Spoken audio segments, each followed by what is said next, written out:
Welcome to another episode of Trending Now. I'm Haley Sawyer. And I'm Kendall Fallon. We're here to give you the news that you would actually care about. And with the Academy Awards coming up, we decided to devote this show to acting, both on the screen and the stage. But first, let's get into some of the stories that are trending now. The Academy Awards are nearing, as I just said, and the hype is starting to swell. This year, the nominees for Best Picture are American Hustle, Captain Phillips, Dallas Buyers Club, Gravity, Her, Nebraska, Philomena, 12 Years a Slave, and The Wolf of Wall Street. Guys up for Best Actor include Christian Bale in American Hustle, Bruce Dern in Nebraska, Leonardo DiCaprio in The Wolf of Wall Street, Chiwetel Ejiofor for 12 Years a Slave, and Matthew McConaughey in Dallas Buyers Club. For females, those for Best Actress are Amy Adams in American Hustle, Cate Blanchett in Blue Jasmine, Sandra Bullock in Gravity, and Judi Dench in Philomena, and Meryl Streep in August Osage County. Also, Frozen is nominated for the Best Animated Feature. Ellen DeGeneres will be hosting the Oscars for yet again a second time. The producers said that they chose the talk show host because of her comedic talent, as well as her kind and warm attitude. She hosted the award show back in 2007, and she received an Emmy nomination for Outstanding Individual Performance in a Variety or Music Program for that performance. DeGeneres has said, quote, "I am so excited to be hosting the Oscars for the second time. You know what they say, the third time's the charm," end quote. The Academy Awards will air on Sunday, March 2nd at 7. I love Ellen. I just have to say that. I'm glad we finished on that note with the Academy Award story, the Oscars. Yeah, she really knows how to have like a comedic style, but make it appropriate for families. Yes. But anyway, Leonardo DiCaprio needs to win Please. Best Actor because it's please, never happened before. And he's amazing. He's so talented. He's been nominated how many times? And he's been snubbed every single one. A lot. And now they're also saying that like Katy Perry is like the Leonardo DiCaprio of the Grammys. So I guess there's a stigma with his names. Yeah. Wow, that's pretty bad. Well, after he wins, I guess Katy Perry won't be compared to him anymore. Yeah. But we actually have Eddie Sheehy's picks right here. Yeah. Right here. He has 12 Years a Slave as Best Picture, Leonardo DiCaprio as actor in a leading role, Cate Blanchett, actress in a leading role, Jared Leto, actor in a supporting role, Lupita Nyong'o in a supporting role for actress, directing, Alfonso Cuarón, animated feature film, Frozen. These are some good picks, Eddie. But Haley, do you agree? I think I would agree. Especially for animated film. I can't think of any other animated film that's had so much hype and forever. Yeah. I just, if Frozen doesn't win, I think there's going to be a lot of angry females out there. Yes, and some males, and some angry males too. Yeah. Just a few though. But let's hope his prediction's right with Leonardo DiCaprio. Yes, nothing else. But we'll have to stay tuned. Speaking of the Academy Awards, Jennifer Lawrence, who's up for Best Supporting Actress, there's rumors about her actually. Rumors are circulating that Jennifer Lawrence is planning on taking some time off from acting. Movie and TV extraordinaire Harvey Weinstein had told The Sun that, quote, "She's going to have a long break for a year where she won't do anything. It's been nonstop for her and she deserves a rest," end quote. He added that she is very professional in the sense that she will sign on to movies when she could have a break. Yeah, and the rumor makes sense that she told USA Today last year that that she, quote, "needs to build a human life," end quote. Get a house and get back to the people she cares about. Other websites and blogs are claiming that the Weinstein's statement is being a little bit exaggerated, though. But I really think she does deserve a break. Yeah, she's been in how many movies in the last year? A lot. I mean, she's really great, but I think she does need to take some time off and recollect as an artist as well as a person. Yeah, I mean, it's not like she can't, like, take time off because of the money. Yeah, there's no excuse. I mean, I feel like Hunger Games, she doesn't really have a choice because there's like back to back to back, and it's pretty demanding because when you have like a saga like that, it's just, they need to churn out movies constantly. So that's kind of difficult. Yeah, but then she doesn't want to let anybody down or pass up a role that could get her nominated for another award or really kind of take her career to another level. So it's really a toss-up, but at the same time, it's like sacrificing your family life and Right. your career. Definitely. And Harold Ramis, who is perhaps best known for his role as Dr. Egon Spangler in the Ghostbusters films, passed away on Monday. In honor of him, the actual firehouse used as the Ghostbuster team headquarters paid tribute to him in a very special way. Hook and Ladder 8 now has a Ghostbuster 2 sign hanging outside the entrance. There was also a memorial set up outside the Tribeca building with flowers and a package of Twinkies, which represents one of the Spangler's most famous monologues. The Twinkies. Yeah. That's one big Twinkie. I doubt it was the 35-foot long one he talked about in the movie. But though. I is think it a was just real normal size. Twinkie, though? I'm assuming. I don't think they make fake Twinkies. I don't know, but I mean, I guess they're so well preserved with all the fat and calories. Wait, are you implying that they took the original Twinkie from the movie and it's now in a memorial? I don't know. I don't know, but anyway. It was an afterthought. Back to the real story. The guy was really great, apparently. I mean, he had a hand in Caddyshack and Groundhog Day, some really great films and iconic films, too. Ghostbusters as well. I mean, who hasn't seen that? Yeah, I think that people are taken aback when they realize that he's actually been behind the camera more than he's been in front, especially directing like famous films like Groundhog Day. Yeah, but I could kind of see it because he has that like whole intellectual persona going on that I feel like he channels like in real life in the movie too. So yeah. Well, we're sad to lose another actor in the past 2 weeks. Yeah. But hopefully there'll be some sort of memorial dedicated to both in the Oscars. Right. Yeah. Sure there will be. Well, and now on to the police blotter, because that's the favorite part. Let's lighten the mood. First off, last Monday, a student was reported to find a note on their vehicle citing that another vehicle hit them. According to police, all information has been obtained and a report was issued for the insurance purposes, which seems obvious. I'm surprised that hasn't happened sooner, that somebody's going to hit another person in a parking lot.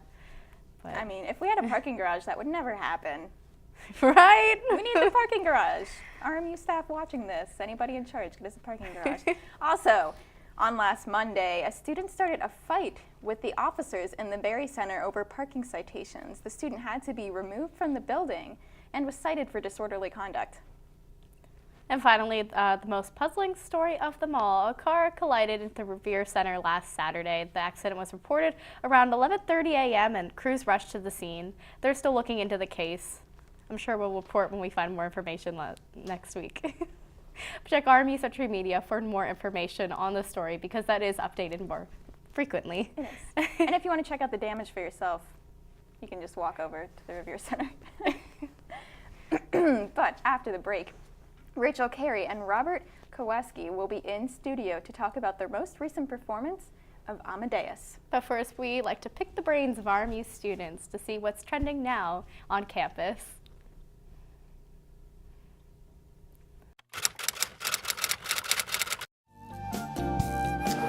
If I could go to any place, probably Europe. I would definitely go to like Scotland or Ireland and play St. Andrews golf, links golf. Right now, I would like to go to Africa, South Africa. These boys are my heroes. They come every week to spend time with my children. At Robert Morris University, every student is expected to reach out to others. They can teach them something no one else can. Wisconsin. They're role models to the children, and homework comes way before sports. Their grades have improved, and their lives are just a bit richer. Okay. What they do for my kids is truly wonderful. Change someone's life. It changes yours forever. Robert Morris University. I call them my lifeline. People don't realize how quickly you can end up on the street. One thing happens in your life, medical bills you can't pay, you lose your job, and that's it. At Robert Morris University, every student is expected to reach out to others. We went to DC to work with the homeless. They sell a newspaper called Street Sense. Thought I'd help. But if you want to give more, you can. This person came up to me and said, get a job. And for 2 hours, I felt what it was like to be homeless.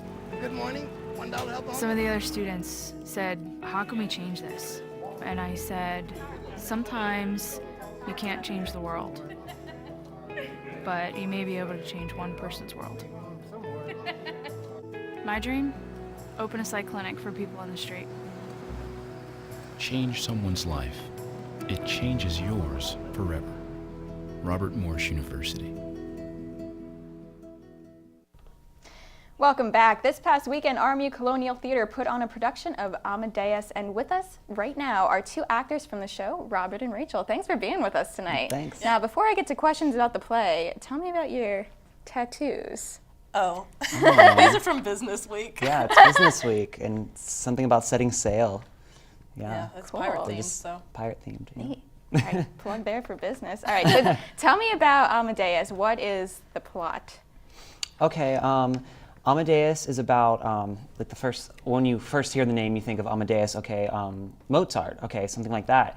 But the play generally is more about his arch nemesis, Antonio Salieri, who throughout his career found out that Mozart was more gifted than him, received like maybe a gift from God or something that he didn't get.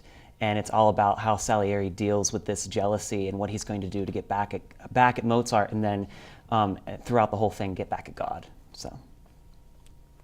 Did he cover it pretty much? Do you want to add anything? I don't know. Murder, seduction,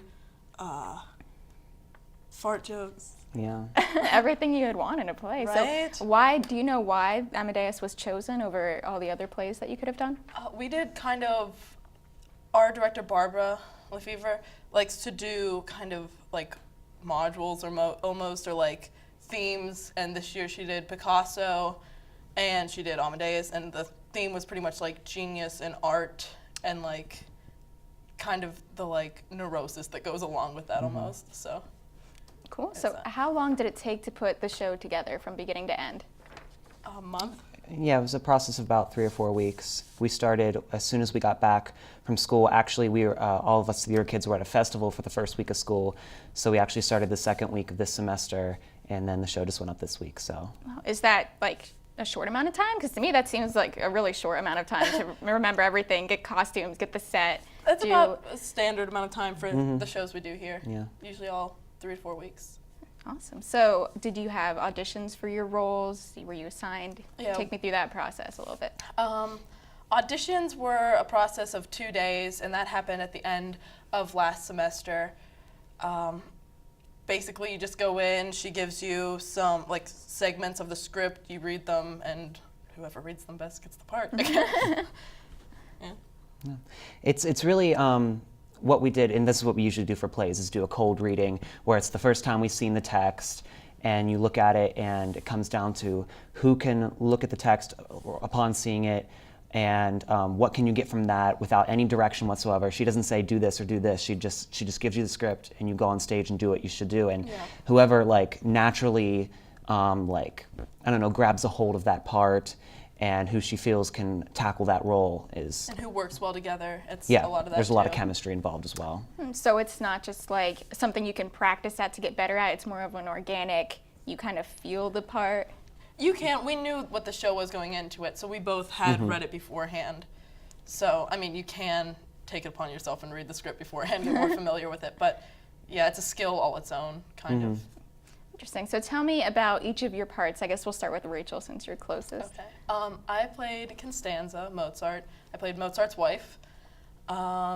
She was just a really bubbly girl, fell in love with Mozart because he's like charming and quirky and eccentric, but he stayed that way into his adult life and kind of was like financially in ruin.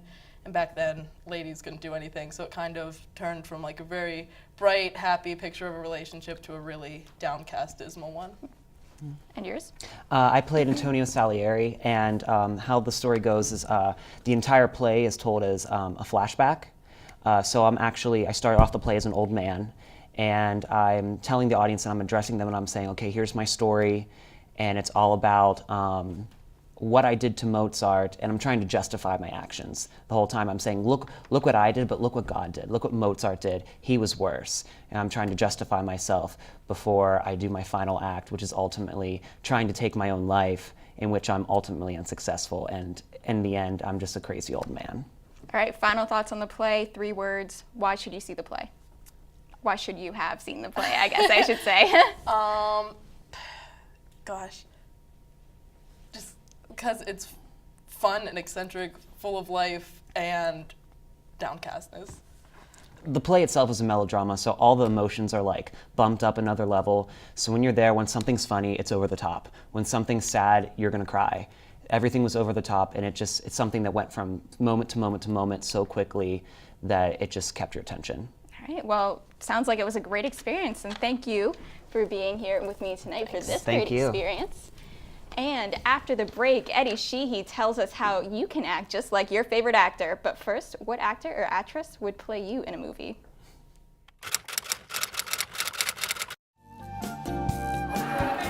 To go maybe Kurt Russell. I like him in Miracle. I think he's very inspirational, very motivational. Brad Pitt. Natalie Portman. Chad Michael Murray. Just because I had an ex-girlfriend that told me that I look like Chad Michael Murray. Matthew McConaughey. Wes Heinrich. Let's go with Brad Pitt. Mark Wahlberg. Why? Because he is what epitomizes me. Nicaragua is a completely different world. We were there to bring nursing care to some desperate people. At Robert Morris University, every student is expected to reach out to others. The very first person that I met was David. Kept saying, "You have to come to my house and watch me play my trumpet." You could tell from the look on his face that it was just his most prized possession. I get back home. A few weeks later, I got a message that a gang had broken into his house at night and they stole it, which was his life. So next trip back, we gave him a new one. The look on his face was just complete disbelief. He just absolutely couldn't believe it. And to be able to do something like that is one of the best moments of my life. He said he'd never forget us. Change someone's life. It changes yours forever. Robert Morris University. These boys are my heroes. They come every week to spend time with my children. At Robert Morris University, every student is expected to reach out to others. They can teach them something no one else can. Wisconsin. They're role models to the children, and homework comes way before sports. Their grades have improved, and their lives are just a bit richer. Okay. What they do for my kids is truly wonderful. Change someone's life. It changes yours forever. Robert Morris University. I call them my lifeline. Welcome back to Trending Now. Eddie Sheehy is back again this week to share some of his tips on how to become your favorite actor. Hello and welcome to Eddie's Corner. Today, as always, I have a treat for you. In the spirit of theater and all that, I'm going to teach you, learn you about some of the greatest and not so great actors in history. What I'm going to do is I'm going to examine their acting style, and I'm going to tell you how you can become that acting style, how you can perform that acting style. So to start off with, we're going to start out real easy. We have the great Robert De Niro. Okay, Robert De Niro has been in everything from Goodfellas to Untouchables. Really, he plays any Italian guy in any movie ever made. If you're going to act like Robert De Niro, it's very simple. You just need to push your face in to make it look like you have one giant chin, and then you need to drop your lower lip. So if you're going to do a Robert De Niro, you do kind of something like this. And it's very easy. Now next up, we have Nicolas Cage. Now Nicolas Cage is one of the most debatable actors in history. Is he good? Is he bad? Nobody quite knows. If you're going to act like Nicolas Cage, the important thing to remember is you need to yell a lot. As you can see, Nicolas Cage has a very interesting acting personality, and if I spent the last 30 years of my career speaking at different volume levels, I too might have accidentally won an Oscar by now. Next up, we have Leonardo DiCaprio. If you want to play Leonardo DiCaprio, the thing to remember is just be really, really sad all the time. Titanic, Wolf of Wall Street, he's just sad all the time. So if you want to act like Leonardo DiCaprio, just be sad all the time. If you're going to act like Adam Sandler, he's possibly the easiest on the list. If you're going to act like Adam Sandler, you just kind of have to do a voice like this the whole time and rhyme words that don't exist. Zippity-bop, boopity-doop, boop boop. And that's pretty much how you act like Adam Sandler. Ultraviolet rays, bad. Next up is Jack Nicholson. Jack Nicholson is another one. It seems easy on the outside, but it's really not. You just got to work a lot with your eyebrows and play all different types of crazy in one sentence, okay? He'll go from really high to really low at random points, and there's lots of hand movements too. Okay, so you just remember that some of his greatest movies have been nothing but eyebrow movement and hands. One Flew Over the Cuckoo's Nest and The Shining really come to mind when I'm talking about this. Okay, finally on our list we have Jeff Goldblum. Jeff Goldblum is another one that seems easy on the outside but is really not. You just need to make it sound like you never know quite what you're talking about, like you're improvising the whole time. My name is Woody, and this is Andy's room. This is Andy's room. So that's kind of like how you do Jeff Goldblum. Just remember, you're always questioning yourself.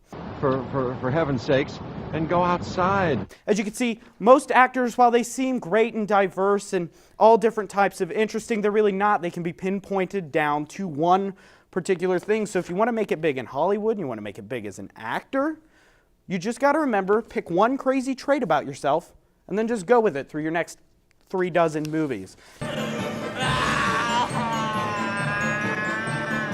Ladies, show me your best acting skills. Go, now. Well, I act all the time, though, whenever I'm on camera, whenever I'm acting. Who do I could do the Jack Nicholson one where he does the eyebrows. I'll just act like and the hands. Leonardo DiCaprio, get really sad and drown.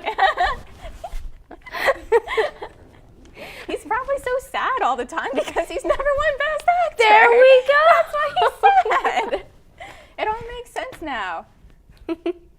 Well, thank you for making us act impromptu, but yeah, we should have taken some lessons from the theater people we interviewed, apparently, because I don't think that was that good, on my part at least. You were okay. Yeah, I mean, maybe if you interviewed some, because I wasn't on it, but maybe if you interviewed some female actresses. To be politically correct. I guess so. Yeah, he did go over only guys. So why no girls? So how are we able to fully portray another actor if we are not able to fully be that actor? We can't. We can't. Physically impossible. Sorry, Eddie. We can't. Next time, think about Jennifer Lawrence. Yeah. Or another girl. But I guess coming up after the break, Leah Fleischel will be behind the Trending Now social media desk. But first, here's what's on the mind of some RMU students.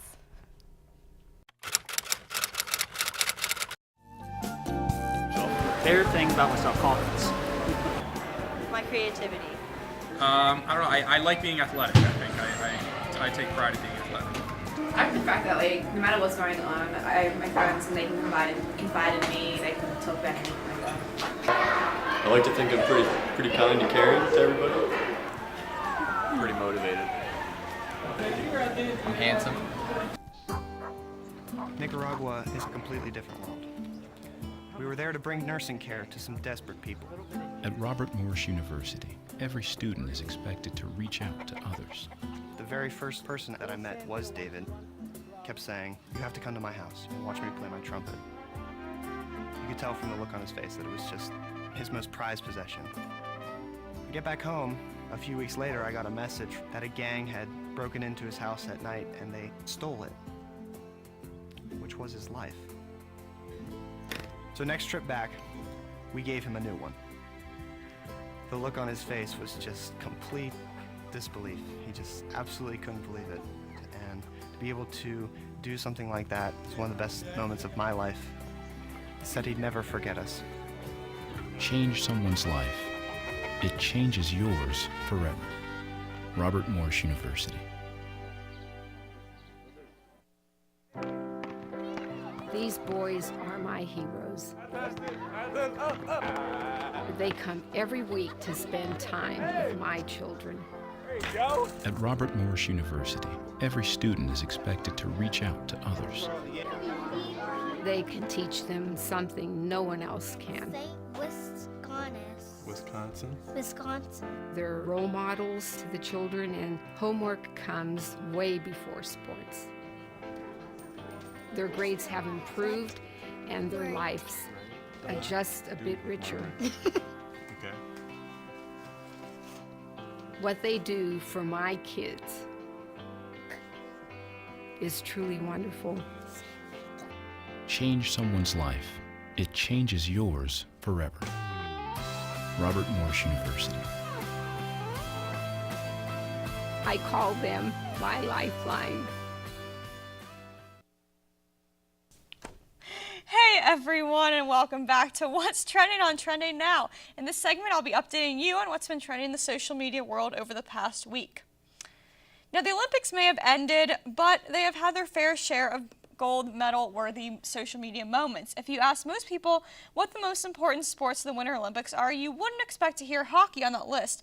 But Twitter has spoken, and 4 of the 5 most tweeted about events were, in fact, hockey games, including, of course, any time Canada played the United States. Now, Bodie Miller and Kristen Cooper both were trending following the emotional interview many people thought was taken a bit too far. And let us not forget all the inside information we got from journalists and athletes alike early on in their less than satisfactory stay in Sochi. Now, trending today on Twitter so far is #TonightBattle with song suggestions for Jimmy Fallon to sing against Paul Rudd. And speaking of Jimmy Fallon, I've seen him trend his fair share of times ever since taking over The Tonight Show. Now, be sure to tune in next week as I give you the lowdown of the 2014 Oscars on Twitter.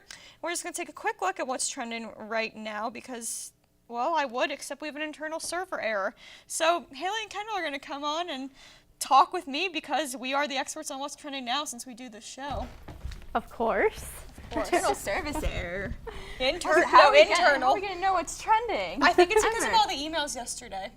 Oh, yes. No, I'm kidding. I'm kidding. Oh! We I'm did get a lot of kidding. emails to all of the RMU students about the tuition increase. Yeah, someone, sent out his opinion and financial breakdown, I guess, of the, recent increase in tuition, and 157 people responded, and that means, yes, all RMU students got 157 notifications. I Yes. sure love that. Late at night. May I Late add? at night. Yeah. So, and people were not putting only their that, Twitter handles on there. Oh yeah, people were like, follow us on Twitter, and I was just like, no. I had a pretty good tweet I would show you, but it's not offensive, but okay, Scar in the Lion King, it's just him going, I'm surrounded by idiots, because everyone kept replying. Yes, I'm like really contributing to the problem. I know, it was so frustrating. Anyway, thank you for watching another episode of Trending Now, and we'll see you next week. Follow us on Twitter and all. We won't email you, but follow us.